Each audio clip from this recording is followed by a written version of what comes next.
bilisummaa.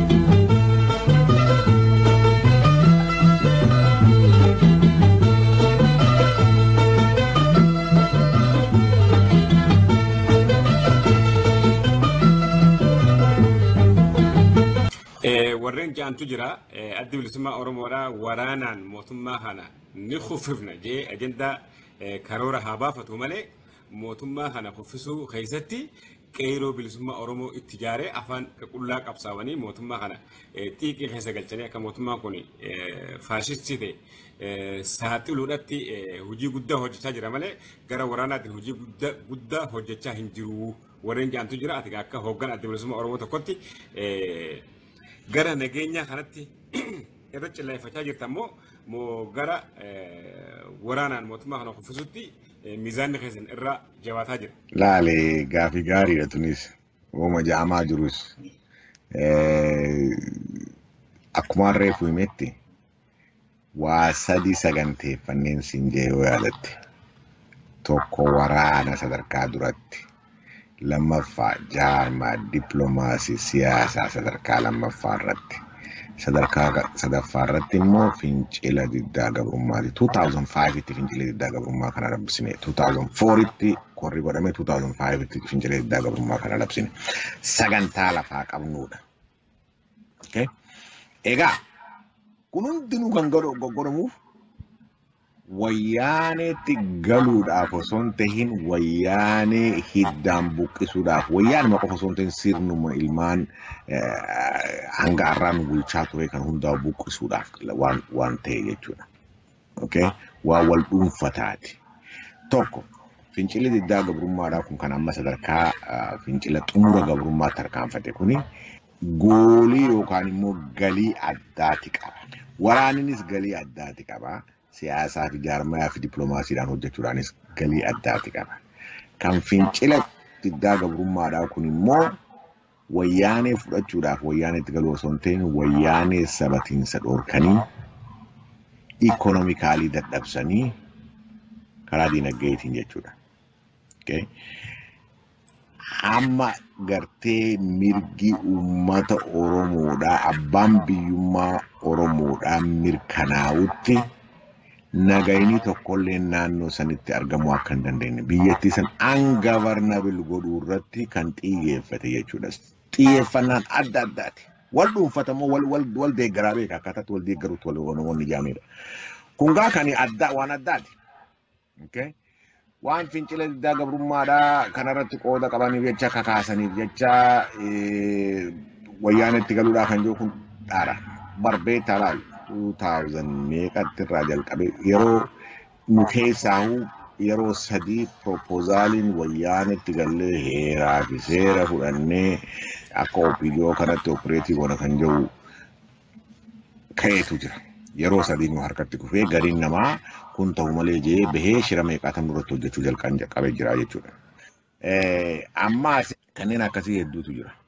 Addi bilisummaa Oromoodhaa galuu silaa barbaade ni gallaa jee akkuma warra deemanii kakadhatanitti kakadhachuun ma danda'a jechuudha yookaan immoo shira qabsoo bilisummaa Oromoo irratti hojjechuun ma danda'a jechuudha. Haa ta'u malee addi bilisummaa Oromoodhaa dhaabinni isaa ifaan ifatti mootummaa kana hiddaan buqqisanii uummata Oromoodhaa mirga ifii gonfachiisuudha.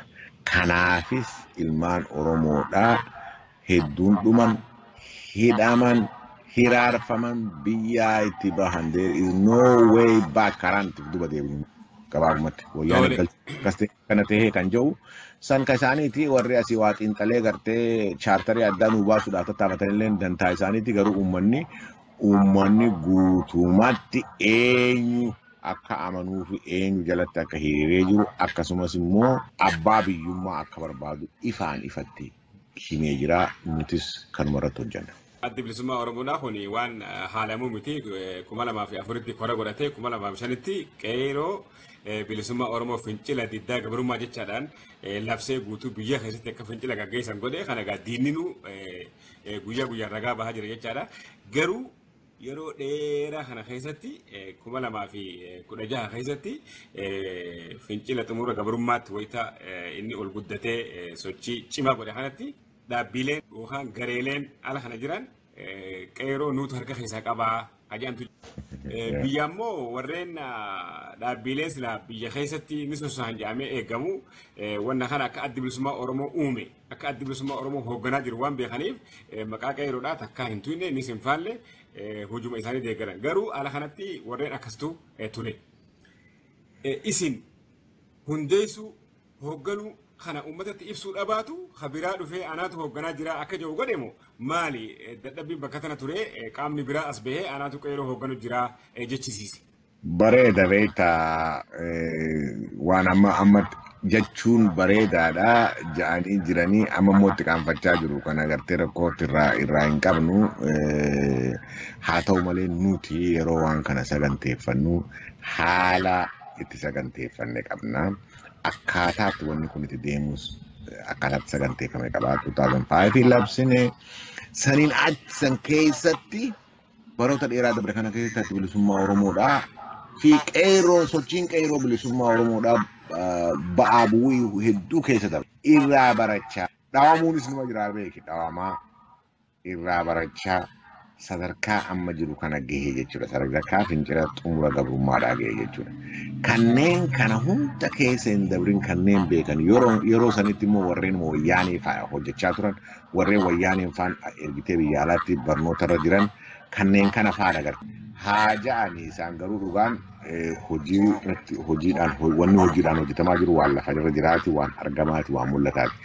Akkuma jettetti addi bilisummaa Oromoodhaa waan hojjete naatu hojjete jechuu yookaan immoo himachuu dhabuudhaan haa yakkamu malee hojjechuu dhabuudhaan immoo hin yakkamu kana isaan nu beekan.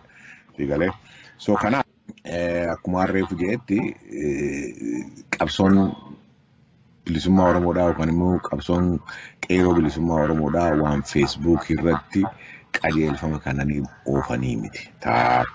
Qabsoon bilisummaa Oromoodhaa immoo akkanumatti gartee qoosaadhaan waan ta'uu miti. Hanga san duraa sochiidhuma qeerroodhaa warra waakkachaa turanidha warri kun. Qeerroo wanni jedhamu hin jiru. Ijoollee dhuma xixiqqootu gartee olii keetuma akkanumatti gartee waa ganda keessaa fiigaa jira warra jechaa turedha.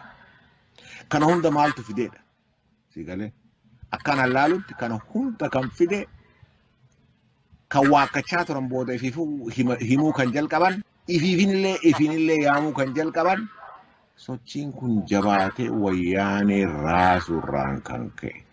Kanatti nuti ni gammanna. Qabsoon ifiin himuudhaan waan deemsifamaatii miti. Qabsoon hojii lafarratti hojjetamuun kan murtaa'u.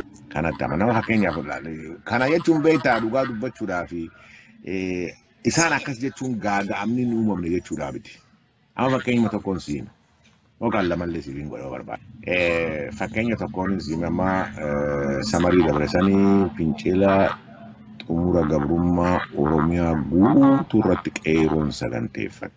Saganteeffattee bakka boota naannoo tokkorraa nama tokkotti asitti ergamee san fudhatee namni sanii fincila guddaatu bakka kanaa qophaa'aa jira maarree jedhee Facebook irratti labsuu jalqabe. Sagantaan kuni wayyaanee halkan tokkotti Oromiyaa guutuutti sarpiraayiz godhuudhaaf kan qophaa'ee ture. Amma inni akkas godhuun wayyaaneen piriimpiitiiv istiraakii kan dursitee kanneen shakkitu hundaa walitti qabdee bakka adda addaa irratti wanni kun akka hin taane danqite jechuudha. Untoo kaameraa dura ta'anii mataa ifaadanii gartee ijoolleen biyya keessaa illee feesbuukii fi kanaan afaa hordofaa jirtu caasaa fi kanaan keessatti waa qoodan qabne hundinuu san harkanii haaddachuu jalqabdee gaafa kaan nama mataa haaddate hunda qabdee wayyaanee mana hidhatti guurte.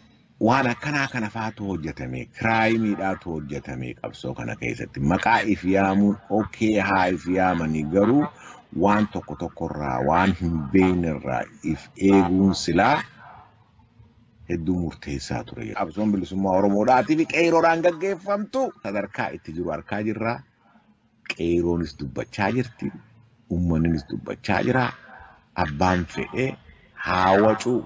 Hirriibumarraa ganama ka'ee xiinxala haa godhu nuti irraan kaayya. Cilli xumura gabrummaa kuni gibira yookaan gidira mootummaa wayyaaneetiin wal qabatee sadarkaa cimaa gubbaa jira. Akkasuma daangaalee Oromiyaadhaa kukkutanii Somaaliidhaaf kennuudhaan wal qabatee fincila cimaatu deemaa jira. Fincila kana addi bilisummaa Oromoo gaa akka dhaabaatti goleelee Oromiyaa guutuu walgahee xumura itti gochuu keessatti sochiin isin godhaa jirtan qophiin isin gaggeessaa jirtan maal fakkaata? Bareeda baraan nuti qophii godhaa jirru waan har'aan tana jalqabamee itti siin jeetiin jira bara adeemsa keessatti waan mul'achaa dhufuudha. So sagantaa kana qabnaa sagantaa kana goonee kan jiru adeemsa keessatti waan mul'achaa jira yeroodhaanis waan ibsaa jirrudha. Yeroo labsamu sanuu sadarkaa itti labsame qabaa akkaataa itti labsame qabaa deemees gannoota adda addaa irratti akkaataa itti labsame qabaa.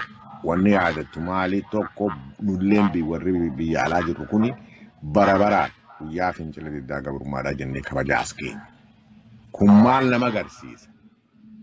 Wanni kuni yaamamee kufaa bu'aa bahiin haa jiraatu malee itti fufa qabaachuu isaa agarsiisa jechuudha. Irratti hojjennee itti fufa isaa 2005, 2006 kan hundaa'u 2011 kan hundaa'u gagartee kufaatumarraa barachaa as geenye jechuudha. So kanaafi wanni nama ajaa'ibsiisaa tokko wayyaaniin rakkoo ifirraa barachuu dhabuudhaan yeroo yeroon ammunition faranjiin baattu kana gaaza nuufannaa jirti gartee waan takka akka itti qabsiifamuuf maafuu. Fakkeenya yoo xiqqaa wanni jettee saboota bicuu fi Oromoota bakka naannoo adda addaatti walitti jiru. Kuni sagantaan isiin saganteeffatte qabsoo bilisummaa Oromoo kanarraa yookaan immoo fincila deemaa jiru kanarraa hafuura fudhachuudhaaf akka ta'e nuuf gala. Haa ta'u malee daran itti qabsiisaa dhufe. Ammaan tanaas wanni argaa jiru. So golgaa gaafii adda addaa haa godhatee ka'u qoqqobbii diinagdee wayyaanee irratti uumuudhaaf sagantaa godhame keessa jira jechuudha. Itti fufuma qabsoo fincila diddaa gabrummaadhaa kan ammaan tana fincila xumura gabrummaadhaa gahee kanaati jechuudha. So uummanni ka'ee jira, uummanni argaa jira, roorroo adda addaa kan irratti aggaammatamee fi tahaa jiru kana hundaa'u dura dhaabbachaa jira jechuudha. Kanagaa fincila xumura wayyaanetti godhu jennee yaannaa kana keessaa gaa qooda kanaa qabna akkasii ta'ee kana wanni jechuun barbaannu haa ta'u malee addi bilisummaa Oromoodhaa uummata keessa jira. Ummata addi bilisummaa Oromoo dhaabaasi kan dandeettii guutuudhaan immoo sagantaa baafatee hojjechaa jiru akka ta'etti himuun barbaada jechuudha. Tole egaa bareeda amma wanni argaa jirru uummanni amma wayita hiriira bahu biyya guutuu keessatti qeerroo bilisummaa Oromootiin wayita hiriira bahu ABO'n nu haa bulchuu jechaadhaa jira. Haala kanatti immoo ABO mararfannaa dhoorkuudhaatu akka qabsoon tuni qabsoo ifirratti hirkannaati. Diasporaan ala jiru hore qabsoo dinagdee ittiin isee qabsoon galiisa akka rukunne gochuudhaaf ala kana keessa warreen soso'antu jira. Itti gaafatamaa siyaasaa jaarmee ABO biyya alaa wanta ta'eef kuni gufuu isin duratti uumeni qaba. Wanni an baradhe tokko lakkuma isaan dhagaanatti nuti darbaniin lakkuma isaan adda bilisummaa Oromoodhaa xureessuudhaa fi adda bilisummaa Oromoodhaa immoo akka galii yookaan immoo gargaarsan harka inni godhuudhaaf tattaafanitti Oromoon takkaa dhageenyee hin beekne kumaatamaan gabbahee nu gargaaraa jira. Waan ajaa'ibaati. Addi bilisummaa Oromoodhaa daran jabaatee daran gargaaramaa jira miliyoonotaan gargaaramaa jira malee dhagaa isaan darbanii wanni hin jennu. Warri hin beekne haa afuufu maa rakkoon hin jiru nu biratti. Inumaa'u haa itti fufanii jechaa jiran inumaa'u nu jabeessaa jira nuufuu deeggarsa nuuf horaa jiru.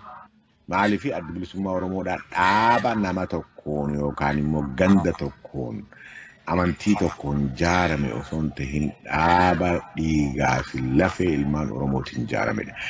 Namni faamilii keessaa tokko ittiin hidhamin, ittiin ajjeefamin, ittiin hiraarfamin hin jiru. Addi bilisummaa Oromoodhaa dhiigaa fi lafee uummata Oromooti. Kana dhagaa fedhan darbaa oolanis kashlabbeen bitamtee asii iyyaa ooltus humaa takka faayidaan. Oromoon dhihaa bahaa kibbaa kaabaa jiddu galeessa adda bilisummaa Oromoo jalatti hiriiraa jira. Inumaa waan itti jabaadhaan jechaa jira maaliif waan keessa jire arkeef jecha. Olola oofamaa ture irra aanuudhaaf karoorri isin baafattan maal? Konsiima karoora baafanirraa kan ka'e dheengaddumaa'uu kora gamtaa USAdhaa North Americaadhaa Minneapolis godhame sanii maallaqni argamees gargaarsi argamees kan dur caalaadha malee gad akka hin taane garsiisaa jirra. Wayyaaneenuu dadhabdee jirtiin jechaa jira. Tole bareeda. Amma kuni egaa maali nuti akka warra miidiyaatti waan ija keenyaan argine korri gamtaa ABO deengatti gaggeeffamu kuni isa ittiin guddaadhaati hirmaannaan hawaasaatis baay'inaan yeroo qophiileen garaagara magaalaa sanitti gaggeeffamtu keessatti korri sadarkaa sanitti gaggeeffamu jechuun kan guyyaa 3 walitti dhaabbatee namni bakka gattaa walitti dhabe kana waan ija keenyaan argine waan gabaasaa turre jechuudha kan nus raga baana. Haasawaa kan kee mirkaneessuudhaaf hin jee. Wanni jedhamaa jiru addi bilisummaa Oromoo keessa rakkoon jira. Namni addi bilisummaa Oromooti wajjin wal dhabee fincilee ala bahee waa jaarratee kaan achi bahee waa jaarratee addi bilisummaa Oromooti gufuu tahaa jira. Rakkoo isaan keessaa kana maaliif furatanii wal simatanii waliin deemuun danda'uun kuni maaliif hin jiraanne warreen jedhantu jira. Warreen akkanaatiin yaadni isaanii sirriidha. Rakkoo jirantu jira waan jettee akeektuu qabda. Bareeda kun beektaa dhaabmoo fedha keessattuu rakkoon ni uumama. Dhaabni garuu heeraa fi seera rakkoo ittiin furatu qaba. Kan san didee bahe fincila malee koo jiruuf yookaan immoo waan silaa himatamu saniif furmaata barbaadudha. Egaa akkasuma ta'ee gama keenyaan tokko qaawni tokkolleen akka nu keessatti hin uumamnee fi hojiin keenya hojii itti fufuu godhuu irratti ciminaan hojjenne. Koree seeraaf to'annee osoo qabnu kan sanirratti rakkoo ifii dhiheeffatee furmaanni waaraan akka argamu hin goone bahee dantaa isaati. Garuu akka namni alaa haasa'u osoo hin ta'in gariin siyaasaadha. Wayyaanetti haa gallu hin gallu dhiisee bahee jechuudha. Yeroo ogguu 3 irra murtaa'ee hin galluu kan jedhu wanni jechuudha. Kana keessatti bahuu qofa osoo hin ta'in shirriin hojjetamillee jira. Kana seenaaf hin dhiisa akkuma harree fuuntana jeetti. Haa ta'u malee addi bilisummaa Oromoodhaan murtii takka murteeffate. Sadarkaa jabina keenyaa waan silaa hojjannu san hojjannee gaafa argamnetti abbaan fedhellee if duuba nu deebisuu gaafa hin dandeenyetti hayyee mooraa qabsoo bilisummaa Oromoo kanaas kanneen yaadaan aangoo at least kaayoodhaan wal fakkaanne yaan kana haa dubbifnu kan jedhu irratti murteeffannee hedduu isaanii dubbifnee jira. Hedduu isaanii dubbifnee garii walitti deebinee walitti baqnee qabeenya dandeettii keenyaa fi kana hundaa walitti finnee waliin hojjechaa jirra. Taakka jiru. Gariin immoo osuma waliin haasofnu ko bakka 2-3 faa ta'aniif maa nutti dhufantu jira. Kamiin haasoftaa rakkoodha. Kun ana ja'a. Anyway, ammallee tattaafachaatuma jirra. Kan ammallee wajjin haasawaa jirullee hin jira. Addi bilisummaa Oromoodhaa akka alaa haasawamuu fi hafarfamu kana osoo hin ta'in qabsoo bilisummaa Oromoodhaa kanaas itichuudhaa fi tasgabbeessuudhaaf tattaaffiin inni godhaa jiru hedduudha. Akkuma harree fujeetti himachuu dhabuudha malee gartee kan itti komatamnu waan hojjechaa jirrutti hin komatamnu kan jedhuudhaan asirratti si harriiquu barbaada. Garuu nuti gama keenyaan warra kanneen amma fakkeenyaaf qaama ce'umsaatii wajjin koree yerootii wajjin gurmuu qabsaa'otaa wajjin walitti dabalamnee haboo kanaa miti waan bakka hojjechuu dandeessan isaan goonis kana hojjedhaa jennee walitti dabalamnee waliin hojjechaa jirra. Kanneen kaan kan hafan fa'aa wajjinis waliin hojjenna. Tokko waliin haasawaa jirra. Amma sadarkaan itti jiru dandeenyu qabeenya keenyaaf dandeettii keenya bakka takkatti walitti finnee qabsoo kanaaf waa gumaachuu. Dadhabnu hoo akkaataa itti qabsoo tanarratti fayyaada illee waliin jennuu fi waliin gargaaru haa barbaadan jennee irratti hojjechaa jira. Kungaa murtii adda bilisummaa Oromooti waan hojiirra oolchaatis jirru abbaan fedhe waan fedhe duwwaa haasa'uu sirran kaayyannee galatoon. Amma tuuxanii jirtan jaarmeelee siyaasaa Oromoodhaa ala kanatti jiraatan ateekkaa itti gaafatamaa jaarmee siyaasaa hoggana ABO tokkotti marii cimaa waliin adeemsisaa turtanii maayii irratti ibsa waliin baaftanii turtan. Akka olola walirratti dhoofne mootummaa wayyaanaa irratti kan waliin xiyyeeffannu adda addaan namuu hojjechuudhaaf mirga qaba waan jiru irratti walii galtanii turtanii. Walii galteen sun akkamittiin deemaa jira? Meelee siyaasaa Oromoodhaa tuuxanii jirtanii rooma kanuu baataniif. Bareeda beektaa hedduu rakkisaadha qabsoon Oromoodhaa tuni kan dhugumatti gartee garaa qulqulluudhaan rakkoo qabaatee furmaata asitti barbaadu hundaa wajjin walitti deebinee kan kaayyoon keenya tokko wajjin walitti deebinee wal hojjechaa jirra jedheetiin jira. Kunis achuma keessa jira jechuudha. Haasawaa adda bilisummaa Oromoodhaa godhe keessa jira. Kana gama isaa keenya. Amma kanneen immoo kan sadarkaa addatti waliin haasofnee dandeenye walitti baquudhaaf danda'amnu immoo humnaa fi dandeettii keenya walitti finnee waliin hojjechuudhaaf jennee labsallee baafne. Sani kan jalqabaati wal irratti nuufnu wal haa deeggarru yoo tokko qartee qophii qabaate kaanis akka wanni jiru kan jiru kana hundarratti walii gallee labsallee baafnee walgahii batallee yaadnee Minneapolis illee haasawaa. Kun kanneen ammallee sadarkaa adda addaatti waliin hojjechuudhaaf bakka geenye jira akka barbaachisetti deemaa hin jiru. Haa ta'u malee ammallee kan keessaa baheellee numa jira. Kan immoo walitti hafee ammallee waliin haasawaa jiru sadeen tokkollee numa jirra jechuudha. Ammallee waliin haasawaa jirra. Warreen keessaa bahan eenyufaadha? Warreen hafanii waliin haasawaa jirtan eenyufaadha? Jaarmeelee siyaasaa Oromoon akkuma daawwattoonni keenya baraniif. Gaafii gaariidha beektaa adda bilisummaa Oromoodhaa waan jedhe hojiirra ololoo irratti nuuf jennee ammallee ololoo irratti nuuf ololallee ta'uu baatu dhugaallee ta'uu waan keessa keenyaa kana jennee hin himnu kanaaf kana dabira kotta jedheetiin yaada. Haa ta'u malee kanneen wajji haasawaa jiru ammallee sadarkaa adda addaatti karoora baafannee kun kana yoo ta'e kun kana humna adda addaa dhaloota sadanuu keessaa waliif finnee akkamitti wal hojjechiifnaa kan jiru irratti haasawaa jirra. Dandeettiin dhaabota saniitii fi dandeettiin keenya hundaa'uun murteessaadha. Kun gaawwaan adeemsa keessatti ilaalluudha. Inni guddaan garuu haasofni itti fufee jira.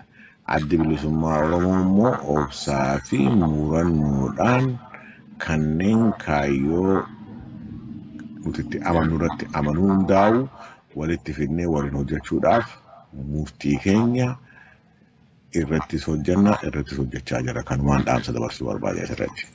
Tole amma karaa dheeraa deemnee gara diyaaspooraadhaatiin akkasuma gamtaa miseensota adda bilisummaa Oromoo kora isaan garanaaf garanatti godhachaa jiran akkasuma kora sabaatti ceenee waraana bilisummaa Oromoo irra baanee achiin qaqqeeroodhaan amma hiriidhaan sibiilaadhaa dhaamsa Oromiyaa News Networkidha. Uummata Oromoodha qabsiisuu barbaaddu yoo jiraate akkasuma waraana bilisummaa Oromootiif qeeroo bilisummaa Oromootiif miseensota adda bilisummaa Oromoo biyya alaa biyyoota garaagaraa keessatti jiraachaa jiraniif dhaamsa dabarsuu barbaaddu yoo jiraate hiriidhaan sibiilaadha.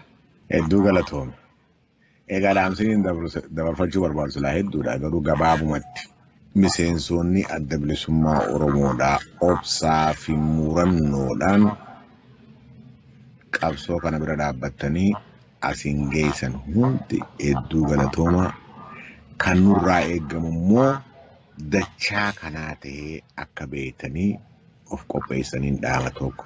Waraanni bilisummaa Oromoodhaa immoo wareegama ciccimaa baasaa jiru. Kana hanga maayyiitti akka itti fufu nutis waan dandeenye hundaan akka isaan bira dhaabbannu dhaamu barbaada. Deeggartoota caayaalee adda bilisummaa Oromootii fi walumaa galatti uummanni uummata Oromoo hundaaf kan hin dhaamu barbaadu furmaanni tokkichi qabna. Qawwee haa bitannu, haa hidhannu, haa ijaarru.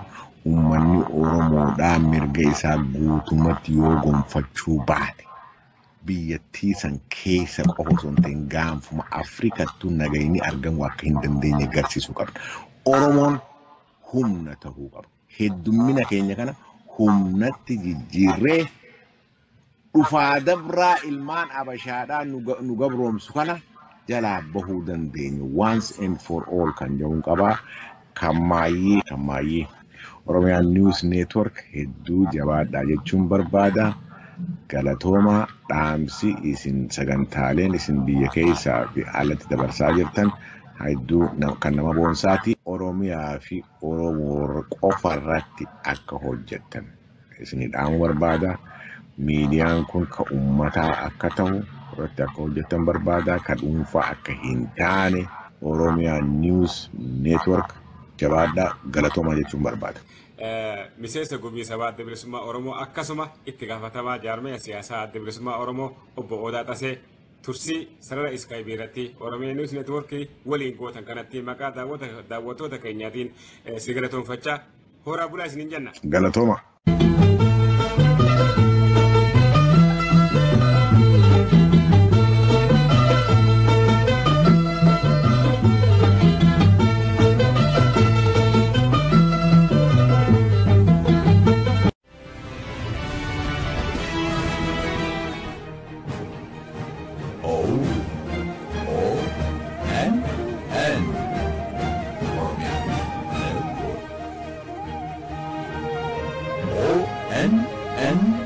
Ormians Network. ONN. Tugas dan Risma.